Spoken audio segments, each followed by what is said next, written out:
Namaste kila mtu. Ingawa figo na moyo vimetenganishwa na viungo vya tumbo kama ini na wengu, vina uhusiano wa karibu sana ambao ni wa pande mbili. Kwa mfano, ikiwa una ugonjwa wa figo, hiyo inaweza kusababisha kuhifadhi chumvi na maji na inaweza kusababisha kushindwa kwa moyo. Ugonjwa wa figo unaweza kusababisha shinikizo la damu ambalo linaweza kusababisha moyo kuwa na matatizo.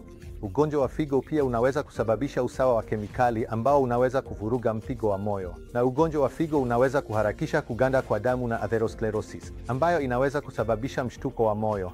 Kwa upande mwingine, kinyume chake, ugonjwa wa moyo wenyewe unaweza kusababisha shinikizo la damu la chini na usambazaji mdogo wa damu kwa figo ambayo inaweza kusababisha uharibifu wa figo.